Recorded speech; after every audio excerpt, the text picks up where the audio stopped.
ऑलिम्पिकमध्ये भारताचा भालाफेकपटू नीरज चोप्राला रौप्य पदक। दुसऱ्या प्रयत्नामध्ये फेकला 89.45 मीटर्स लांब भाला। नीरजच्या यशाचं देशभरामध्ये कौतुक।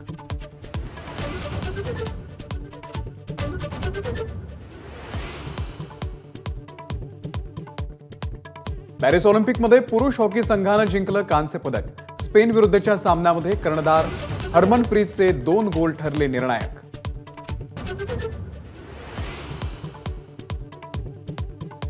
रौप्य पदकासाठी विनेश फोगाटच्या स्पोर्ट्स कोट्यामधल्या अपिलावरती आज सुनावणी। ऑलिम्पिकमधून अपात्रतेनंतर विनेशनं केला होता अर्ज।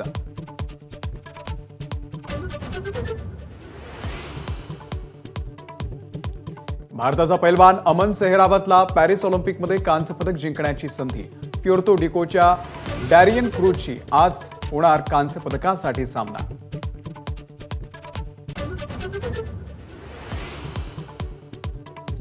विधानसभा निवडणुकीसाठी महायुतीनं ठोकला शड्डू।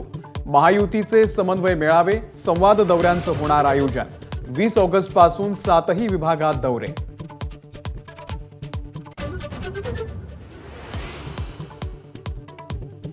राज ठाकरे मराठवाडा दौरा 2 दिवस आधीच आटोपता घेणार। राज ठाकरे आज परभणीच्या दौऱ्यावर, पदाधिकाऱ्यांची घेणार बैठक।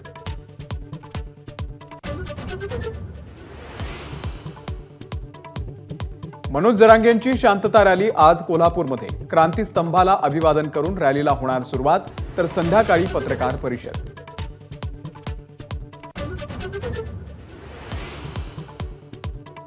लाडकी बहीण योजनेसाठी नारी शक्ती ॲपवरती आलेले 1,05,00,000 अर्ज अवघ्या 2 दिवसात मंजूर। 17 ऑगस्ट रोजी देणार पहिला हप्ता।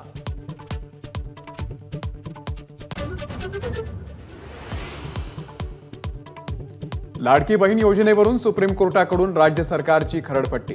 लाडक्या बहीण योजनेसाठी पैसे आहेत, पण जमिनीला मोबदला द्यायला पैसे नाहीत का, कोर्टाचा सवाल।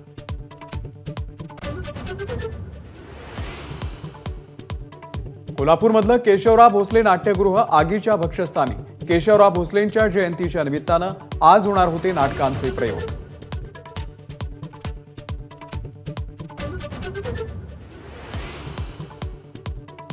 आजपासून राज्यामध्ये हर घर तिरंगा अभियान। 2.5 कोटी घरांवरती तिरंगा फडकवणार। 13, 14 आणि 15 ऑगस्टला घरोघरी तिरंगा। एबीपी माझा, उघडा डोळे बघा नीट।